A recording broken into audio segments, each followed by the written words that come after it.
Sterile fields smell like nothing. That is the point of them. The complete chemical erasure of everything biological, everything human, everything that reminds you that the thing on the table used to walk around and have opinions about breakfast. I have spent a significant portion of my adult life inside that smell, and I have learned that the nothing is not nothing. The nothing is the smell of control, of a space that has been made so clean it has become a different category of real. A category where the only variables that exist are the ones you brought in with you. I have been inside sterile fields in operating rooms in 3 countries, and in spaces that were not operating rooms, but were made into operating rooms by whoever happened to be standing there, and the nothing smells the same in all of them. I find that comforting in a way I have never successfully explained to anyone who has not stood inside a sterile field in a space that was not designed to be one. My name is Nora Voss. I am 40 years old. I am a scrub tech at Harmon University Hospital in Louisville, Kentucky, which is a title that means I hand surgeons the instruments they ask for and maintain the sterile field and keep count of every sponge and needle that enters and leaves a body cavity, and I am very good at it. And I have been very good at it at Harmon for 10 months, while being very careful to be nothing more than that. They fired me in the middle of an operation. The surgeon said the words, and the circulator called security, and for 43 seconds I stood inside a sterile field that was no longer mine to stand in. Then the doors opened, and 4 Army Rangers came through them, and the one at the front said one sentence that changed the temperature of the room so fast that the scrub tech position I had just been fired from became the least interesting thing that had happened in that operating room all morning. Let me go back to the beginning. Or suites at Harmon University Hospital smelled the way all academic medical center or suites smell, the antiseptic base. The specific cold of an air handling system running positive pressure to keep contamination out, rather than in. Underneath it the faint metal note of surgical steel and the ghost of bovie smoke from the case before this one that the ventilation had not quite finished evacuating. The overhead surgical lamps generated a heat you felt on the back of your neck if you stood in the wrong position, a specific narrow warmth that had no equivalent in any other environment. The lights themselves were a color that existed nowhere outside an OR. Not white exactly, not yellow. A precise engineered frequency designed to make tissue visible in gradations that mattered. I had worked inside those lights for 14 years. The first 6 of those years I had worked inside a different set of lights, in a different set of environments, in spaces that shared certain structural similarities with an OR, controlled access, defined roles, specific sequences that could not be violated without consequence, and certain fundamental differences. The primary one being that in those other environments, the person on the table had not come there voluntarily.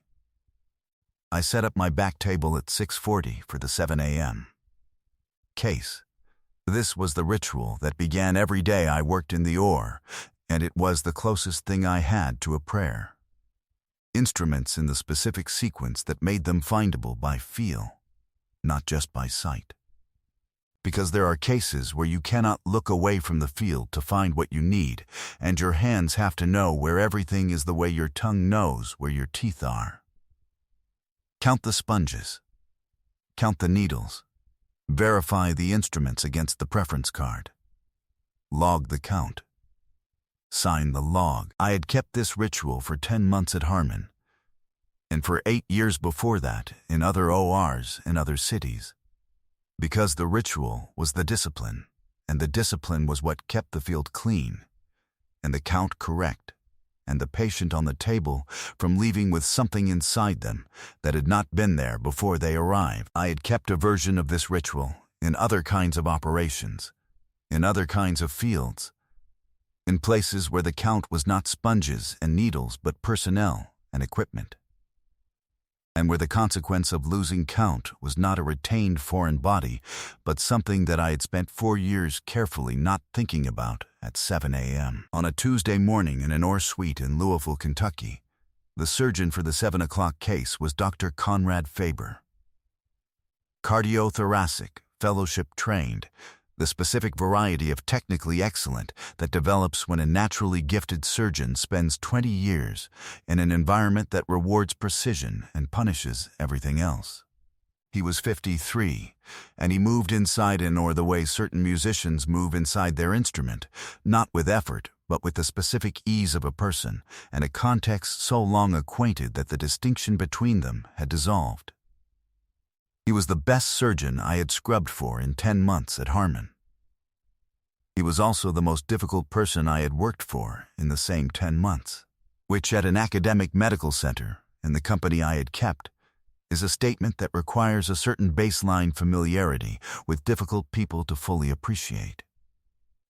He did not speak to scrub techs outside of the OR. Inside the OR, he spoke to us in the compressed vocabulary of a man who had been issuing instrument requests for so long that the full sentences had worn down to their essential syllables. 4-0. Pickups. More suction. Bovie. This was not contempt. It was efficiency, and I respected it as such. The contempt was a separate thing, expressed in the specific way he looked at personnel he considered below the level of his attention when they did something he found inadequate. A look that did not last long, maybe 2 seconds, but that conveyed a complete and detailed assessment. I had received that look twice in 10 months. Both times I had returned it with the flat, steady gaze of a person who has been assessed by people whose assessment carried significantly higher stakes and had found it survivable. The 7 a.m. case was a mitral valve repair. Elective. A 61-year-old patient named Thomas Aiken, who had been waiting 4 months for this date, and who had shaken my hand in the pre-op bay that morning with the particular grip of a man who is frightened, but has decided that the fear is not going to show. I had told him the team was excellent, which was true. I had told him he was going to be fine, which I believed. He had the handshake of a man who had done physical work all his life, a retired ironworker, his intake form said. And his hands were the kind of large-knuckled, thickened hands that physical labor builds over decades, and I recognized them in the way I recognize certain things that lived in the body rather than the mind. We opened at 7:12. The first hour proceeded in the clean, sequential grammar of a well-run case. Dr. Faber working with the economy of someone for whom this particular valve approach had become a physical vocabulary. The perfusionist managing bypass parameters with the focused attention of a person responsible for the only machine currently doing the patient's living for him. The circulator charting in the background. The anesthesiologist at the head of the table with the still watchfulness of someone managing 20 variables in silence. I handed instruments. I kept the field. I kept the count. At 8:41, Dr. Faber asked for an instrument I had anticipated and had positioned in the upper right quadrant of my back table 20 minutes earlier, because the case had been following a trajectory that any experienced scrub tech could read, and reading the trajectory was the secondary skill that the primary skill of counting and positioning was built on top of. I placed it in his hand before he finished the first syllable of the request. He did not acknowledge it. He did not need to. The instrument was correct, and it was there, and that was the entire content of the exchange. At 9:04, the perfusionist said something quiet to the anesthesiologist that I did not catch the words of, but I caught the register. The specific controlled understatement of a person flagging a parameter that is moving in a direction they want another set of eyes on. I looked at the bypass circuit. I looked at the field. I looked at the numbers on the perfusionist's panel that I could see from my position, and I saw what the perfusionist had seen, and I understood what it meant, because I had seen it before in a context that was not this, or sweet, and not this city, and not this kind of careful, elective surgery. I said nothing. A scrub tech does not comment on perfusion parameters. A scrub tech maintains the field and keeps the count-in-hands instruments. That is the lane, and I had been in my lane for 10 months, and I stayed there. At 9:17, the number had changed further. The perfusionist made another quiet comment. The anesthesiologist responded. Dr. Faber did not look up from the field. I looked at my back table. I looked at the specific instrument in the second row, left side, that would be needed if the situation developing on the perfusionist's panel produced the consequence it was developing toward. And I moved it one position forward so that it would be immediately accessible and the sequence of events I was watching began to arrange themselves. At 9:22, the consequence arrived. The monitor alarm did not build, it snapped. The specific sound of a parameter crossing a threshold rather than drifting toward one. And then there were 3 alarms, and the controlled understatement in the room dissolved into the controlled urgency that replaces it when controlled understatement has done everything it can do. Dr. Faber looked up. The anesthesiologist was already moving. The perfusionist was adjusting parameters with both hands. Bovie off, Doctor, Faber said. Then, what are we looking at? The perfusionist gave him the numbers. I watched Dr. Faber process them and watched his eyes go to the field, and then to the bypass circuit, and then to the overhead display, and I could see the calculation happening. The specific real-time surgery mathematics of a person who is holding an open chest and discovering that the landscape has changed. I reached forward and placed the instrument I had moved, the one he had not asked for, in the position in my right hand where he would reach if he reached for the next step in the sequence I had read. He reached. His hand found it. He used it. 1 beat. The field changed. He looked at my hand. He looked at the instrument.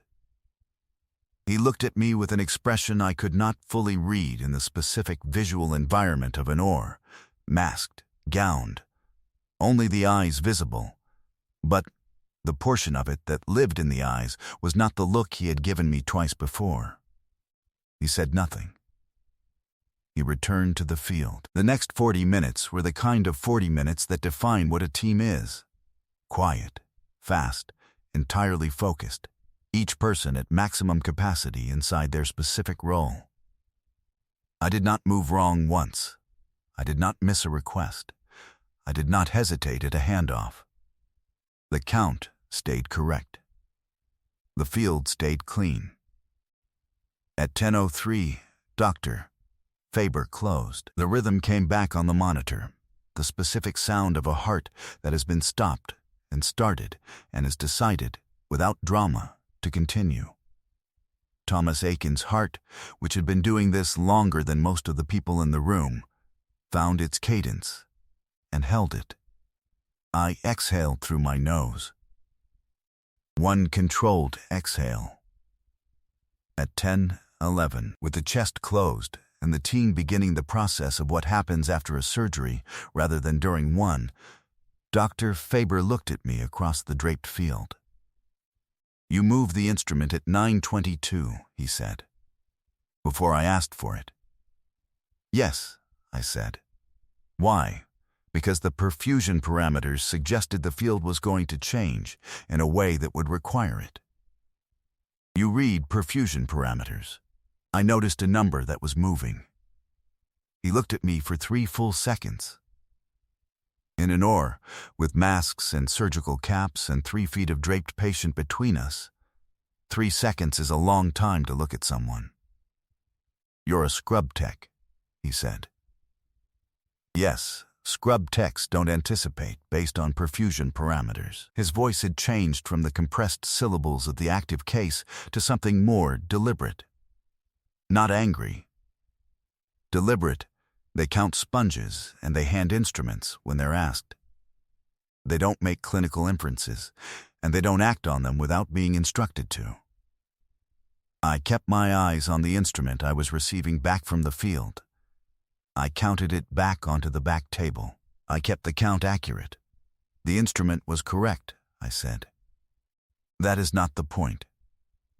He stepped back from the table. The case was effectively over. The patient was closing. The critical period had passed. The team was in the slower grammar of post-operative procedure. He had the attention to be deliberate now.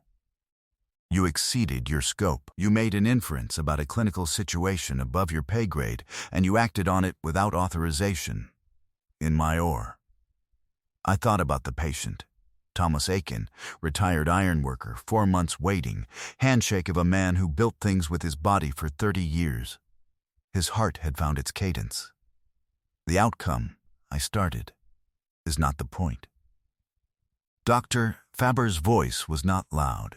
It was the voice of a man who has decided something and is implementing the decision.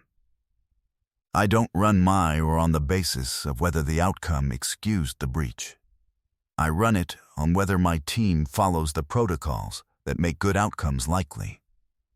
You are outside those protocols. He looked at the circulator. Call security. Have Miss Voss escorted from the suite. The circulator, young, clearly wanting to be somewhere else, reached for the phone. I stood inside the sterile field. The nothing smell. The antiseptic absence. The engineered light on the back of my neck. I thought about Thomas Aiken's heart finding its cadence. I thought about the instrument I had placed in my right hand at 9:22 and what the 40 minutes after it would have looked like if I had kept my hand still and stayed in my lane. I thought about lanes and what lanes are for and what they cost. I began breaking down my back table. The security officer who arrived was a woman named Patricia, who I had exchanged good mornings with in the elevator for 10 months, and who now had the expression of a person implementing an instruction she had not written and did not endorse. She was professional. She was not unkind. She stood beside the hors d'oeuvre and waited while I finished the sponge count, because the sponge count would be completed, because Thomas Aiken was not leaving this suite with a retained sponge regardless of what else was happening. And when the count was verified and signed, and the instrument count matched and everything that needed to be documented was documented, I removed my gloves. I removed my gown. I walked to the hors d'oeuvre. Patricia fell into step beside me. I had been fired in the middle of an operation. In 43 seconds, beginning from the moment Dr. Faber said the words to the moment the hors d'oeuvres closed behind me, I had finished the sponge count and the instrument count, and I had handed the back table to the relief tech, and I had signed the count sheet, and I had not said another word. The sponge count was correct. The instrument count was correct. Thomas Aiken's heart was beating. I stood in the corridor outside /7 with my surgical cap in my hands. Patricia beside me, the hors d'oeuvre behind me, the overhead lights humming in the specific frequency of the Harman University Hospital or corridor, which was slightly different from the hors suite itself, lower, longer. The hum of a building rather than a controlled environment. I was thinking about what came next, which was the walk to the locker room and the drive home and the process of updating a resume. When I felt the vibration, it came through the floor, up through the soles of my or clogs, and it was not the vibration of an HVAC system or an elevator or any of the ambient mechanical signatures that a large institutional building produces and that you learn to filter inside the first week of working there. It was lower. It was rhythmic in a different way, a rhythmic pattern generated not by machinery, but by a significant number of people moving together in a building at a pace that was not a walk. I had felt that vibration before, in buildings that were not hospitals, and in hallways that were not, or corridors, and in circumstances that had nothing to do with a mitral valve repair on a Tuesday morning in Louisville, Kentucky. I counted the rhythm. Boots on institutional flooring. Multiple. Moving fast but not running. The controlled rapid movement of trained personnel who have been told to be somewhere and have decided how to get there. Patricia heard it too. She was looking down the corridor with the expression of a person who has identified that something is happening and has not yet determined what it requires of her. I looked at the hors d'oeuvres behind me. I looked at the corridor ahead. I looked at my surgical cap still folded in my hands. I put it back on. Not for any specific reason I could have articulated in that moment. Some decisions come from the part of the brain that processes pattern before the reasoning catches up, and that part had made a decision, and I was implementing it while my reasoning was still arriving. The door at the end of the corridor opened. They came through fast and organized. 4 of them. Ranger scroll visible on the left shoulders of the 2 in front. Full kit, not staged kit. The specific compressed urgency of operators who have been somewhere and are now somewhere else, and the transition between those 2 states has been measured in minutes. They moved the way Rangers move, not seal quiet. Rangers are built for a different kind of operation, for direct action conducted with overwhelming precision, and their movement in a corridor has a quality that is not subtle, but is absolutely controlled, like a very fast and very disciplined river. The one at the front scanned the corridor in the systematic way I knew: quadrant, entry, exit, personnel assessment, and his eyes landed on me and Patricia, and he crossed the distance between us in 6 steps. He was 32, maybe 33. Staff sergeant rank. The specific build of someone whose job requires the body to be a functional instrument rather than a symbol, every pound of it earning its place. His eyes had the quality I recognized, the look of someone for whom the space between seeing a situation and acting on it has been compressed through training to the point of near simultaneity. He looked at Patricia. He looked at me. He looked at the scrubs I was wearing, the surgical cap I had just put back on, the count sheet still visible in the pocket of my scrubs where I had tucked it when I signed it because I had not had time to file it before Patricia arrived. "We need Ghost Medic," he said, to Patricia, but looking at me. Patricia looked at him. Looked at me. I'm not sure who. Ghost Medic. He said it again. Not louder, but more specifically. The way you say something again when you are certain the answer is in the room and are giving the room one more opportunity to provide it before you start looking yourself. Patricia did not know who Ghost Medic was. I knew who Ghost Medic was. Ghost Medic was the designation that had been given to me in Kandahar in 2013 by a battalion surgeon who had watched me work 3 consecutive mass casualty events over 14 hours, and had said, at the end of the 3rd one, that I moved through a casualty collection point so quietly that the casualties themselves sometimes didn't realize I had been there until they were already stabilized. The designation had followed me through 2 more deployments and into the unit I had been attached to for the last 3 years of my service, and I had put it down when I separated in 2020, and I had driven to Louisville, and I had become Nora Voss, Scrub Tech Temp Badge, or 7 Tuesday morning, and I had not been Ghost Medic in 4 years and 3 months. The staff sergeant's eyes had been moving through the corridor while he spoke, and they arrived at me in the same way eyes in that specific kind of assessment always arrive, not by elimination, but by recognition, the look that means the calculation has produced a specific answer, and the answer is standing in front of him. He looked at my hands. I was still holding the surgical cap. My hands were perfectly still, the way they were always perfectly still, the way they had been still on the back table at 9:22 and still in the Kandahar CCP at hour 14, and still in every space between those 2 things where stillness in the hands had been the difference between the right outcome and the other one. "That's her," he said. Not to Patricia. Not to me, to the man behind him, confirming an assessment. He looked at Patricia. He looked at her hand, which was near my arm in the residual posture of the escort that had technically concluded when we stopped walking, but that no one had officially ended. "That's our ghost medic," he said. "She needs to come with us." Patricia looked at me. Her expression was the expression of a person who has been given two incompatible instructions by two different sources of authority and is identifying which authority supersedes which. The OR doors behind me opened. Dr. Conrad Faber stepped into the corridor. He had heard.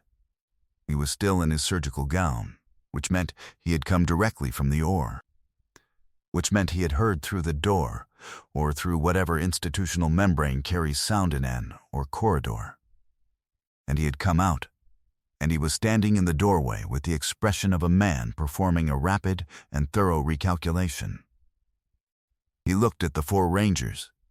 He looked at the Ranger scroll. He looked at me. The staff sergeant looked at Dr. Faber 1 second.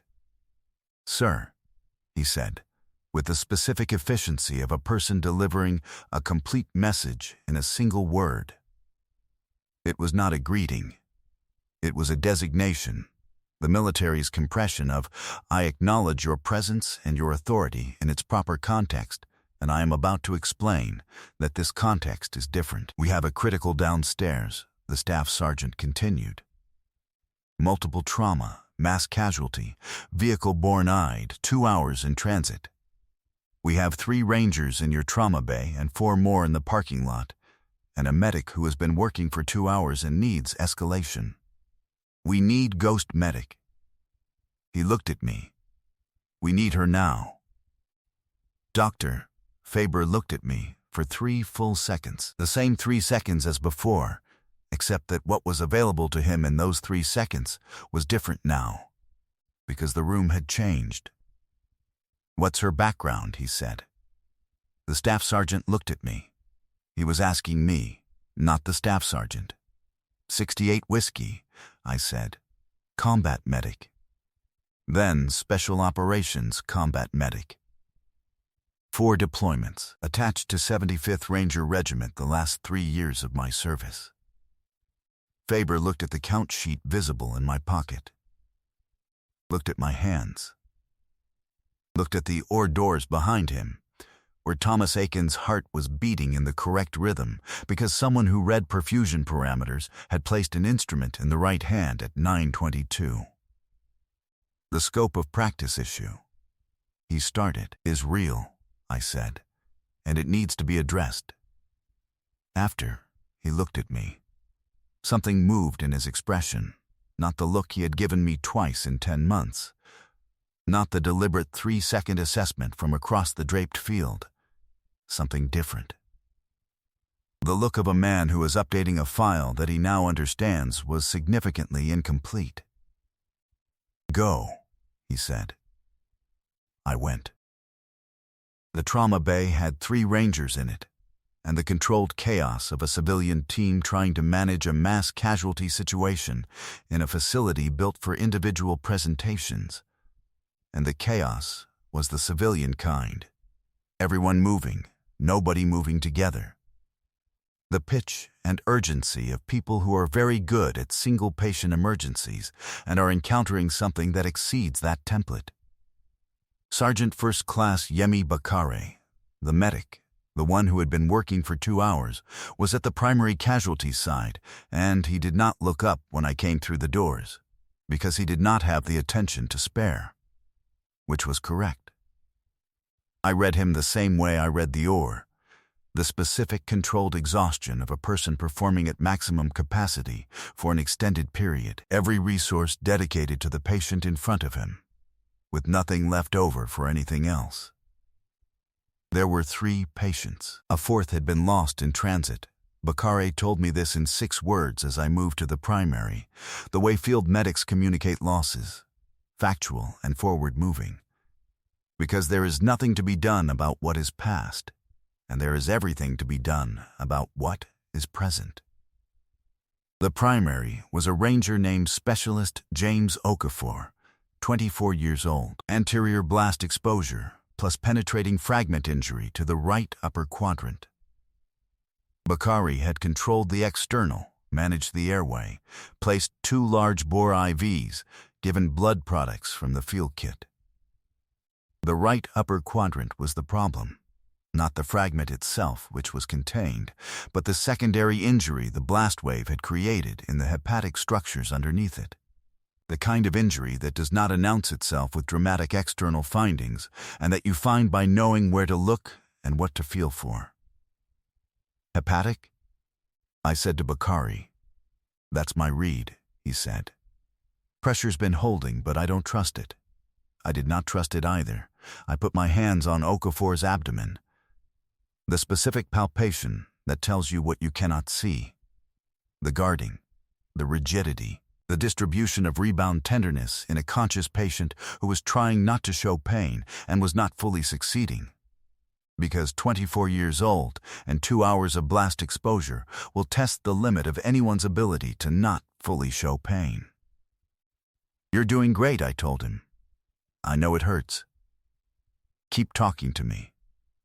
I'm good, he said, which was what Rangers say when they are not fully good, because being fully good is not available, but being functional is. And functional is what they bring because it is what is asked of them, and they do not have a register below that. You're better than good, I said. Bakari kept you here. Now we're going to get you the rest of the way. I looked at the trauma attending, who had come to stand beside me with the expression of a physician who has correctly identified that a different kind of expertise has entered the room and is deciding how to position himself relative to it. He needs imaging, and he needs a hepatic surgeon, I said. The blast injury to the right upper quadrant is the primary concern. The fragment is contained, but the secondary hepatic injury needs direct visualization. He's been compensating for 2 hours, and the compensation won't hold indefinitely. The attending looked at Bakari. Bakari nodded. OR3 is available, the attending said. He was already reaching for the overhead phone. Get Dr. Faber, I said. He looked at me. Cardiothoracic? He said. He's the best surgeon in this building, I said. Get Dr. Faber, tell him Ghost Medic is requesting him specifically. There was a pause. The pause of a physician processing an unusual request in a compressed timeline and making a decision about it. He made the right decision. He got Dr. Faber. I will not describe the surgery in full, because what happened in OR3 over the next 90 minutes belonged to Dr. Conrad Faber, who was as good as I knew him to be, and to Bakari, whose 2 hours of field medicine had preserved the window that OR3 required, and to specialist James Okafor, 24 years old, who had arrived in Louisville, Kentucky, still in possession of the specific determination that the 75th Ranger Regiment selects for and trains until it becomes constitutive. What I will tell you is that I stood at the back table in OR3, and I kept the field, and I kept the count, and I handed instruments in the sequence that the case required. And when Dr. Faber reached for something at 53 minutes into the procedure that he had not asked for, and that the preference card did not suggest, I placed it in the position where his hand would find it, and his hand found it, and he used it. He did not look at me. He did not need to. The instrument was correct. At the end of the case, with Okafor stable and the field clean and the count verified, Dr. Faber stepped back from the table, and he looked at the instrument I was receiving back from the field, and he said, quietly, for the room, "Good work." He did not specify who he was addressing. He did not need to. The corridor outside OR3 was where I found Bakari at 2:47, sitting against the wall with his legs extended and his eyes closed, and the specific stillness of a person whose body has been given permission to stop moving and has taken that permission completely and immediately. I sat beside him. Neither of us spoke for a while. After a while he said, "Okafor's going to make it." "Yes," I said. "The one we lost in transit." He stopped. His name was Corporal Devin Haynes, 22. "I know," I said. I had read the casualty card. "I'm sorry." Bakari's protocol held him for 40 minutes past what the field assessment said was viable, the staff sergeant said, from somewhere to my left. I had not heard him sit down, which told me I was more tired than I had registered. That's in the record. Bakare did not open his eyes. 40 minutes wasn't enough. 40 minutes was everything you had to give, I said. You gave everything you had, and then you got here, and you got him to people who could take the next step. That's the whole job. Bakare was quiet. "Ghost medic," he said. Not calling me by the designation, just saying it, the way you say the name of something you have heard about and are now encountering. "That was a long time ago," I said. "It wasn't," he said. "The protocols you wrote are still in the field package. We run them every pre-deployment cycle. 3 iterations of the regiment have trained on your hemorrhage management sequence." He opened his eyes and looked at the ceiling. "I trained on your sequence in 2021. I used it today." I looked at my hands in my lap. The count sheet was still in my pocket. "The sponge count from or 7? "Correct, the instrument count." "Correct, Thomas Aiken's heart beating. James Okafor's hepatic injury controlled. Devin Haynes's 40 minutes. There is no arithmetic for this that comes out clean. I have tried over 4 years to find a version that balances, and it does not balance, because the units on either side of the equation are not the same unit and cannot be converted into each other.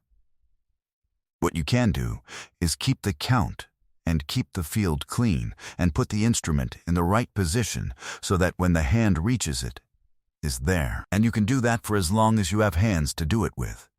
And you can hope that the accumulated weight of all the counts correct and all the fields clean and all the instruments placed correctly adds up to something that approximates what it needs to add up to. I had been doing it for 14 years. I was going to keep doing it. "Tell the regiment," I said to Bakari, "that the sequence holds. If they're running it, it holds. Whatever they find that needs updating, they know how to reach me." He looked at me. "Do we?" I looked at the corridor. The lights above us hummed in their specific frequency.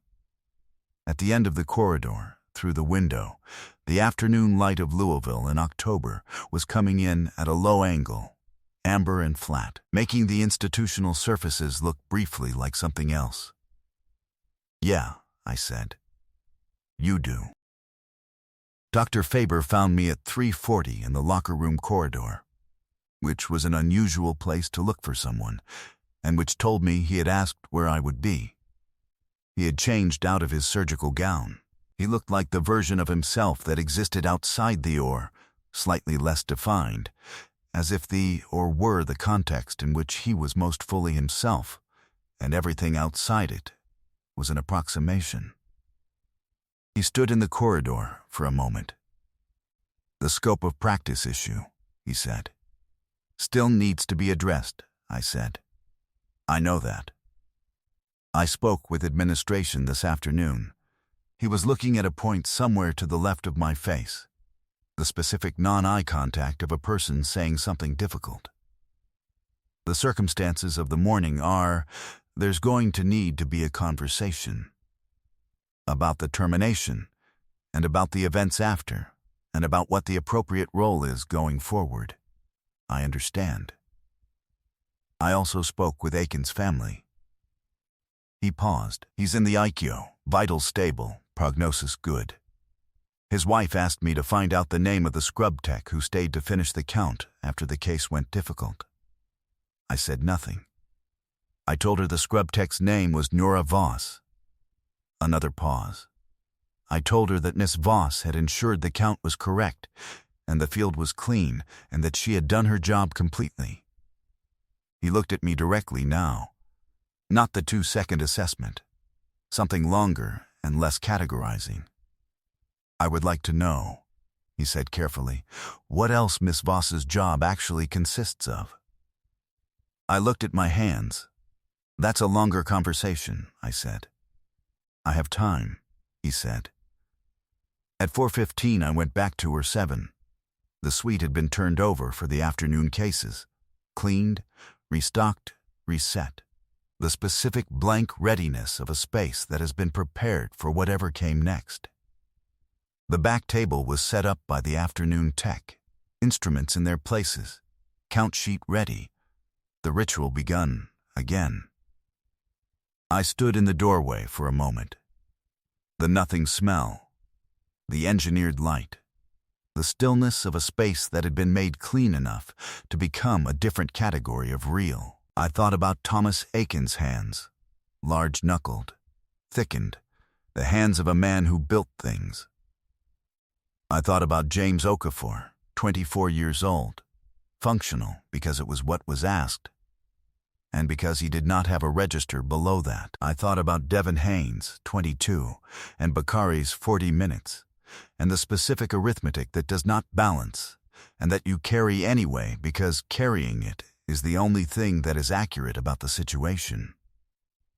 I thought about the count sheet in my pocket. Correct, all of it correct. I took the count sheet out and filed it in the correct folder on the wall outside the suite, because the count was correct, and the documentation needed to be correct, and that was the job, and the job continued. I was still here, still whole.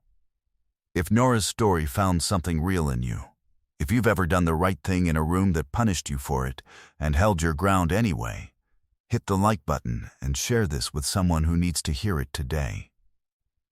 Subscribe to the channel. These are the stories of people who kept the count correct when everything else was falling apart. Drop a comment and tell me what city you're watching from. I want to see every single one.